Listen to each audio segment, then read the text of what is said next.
Hello everyone, আসসালামু আলাইকুম। তো আজকে আবার একটা ভিডিও নিয়ে চলে এসেছি। আজকে আমি যাচ্ছি কলকাতা।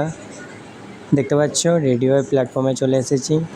প্ল্যাটফর্মে যেয়ে তোমাদের সাথে কথা হচ্ছে। প্ল্যাটফর্মে কিছুক্ষণ ওয়েট করার পর ফাইনালি আমার ট্রেন চলে এসেছে। এখন ট্রেনে উঠবো। তো ট্রেনে এখন প্রচণ্ড ভিড়। তো তোমাদের সাথে যেতে যেতে কথা হচ্ছে। ফাইনালি আমার ট্রেন ছেড়ে দিয়েছে। তো কারেক্ট টাইমেই ছেড়েছে, একটু লেট করিনি।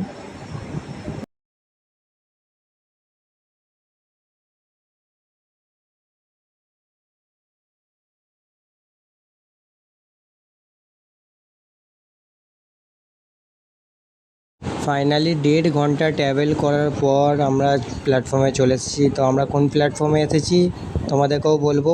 আমি এখন চলে এসেছি ডানকুনিতে। তো ওইখান থেকে আমি বেরিয়ে যাব শিয়ালদা। তোমাদের সাথে শিয়ালদায় গিয়ে কথা হচ্ছে। ফাইনালি শিয়ালদায় চলে এসেছি। এখানে এসে প্রচণ্ড গরম লাগছে। তো এইখান থেকে আমি সামনের দিকে এগিয়ে যাব, তো কিছু খাবো। আজকের ভিডিওটা এইখানেই শেষ করছি। সবাই ভালো থেকো, আল্লাহ হাফিজ। নেক্সট ভিডিওটা আসবো, টাটা।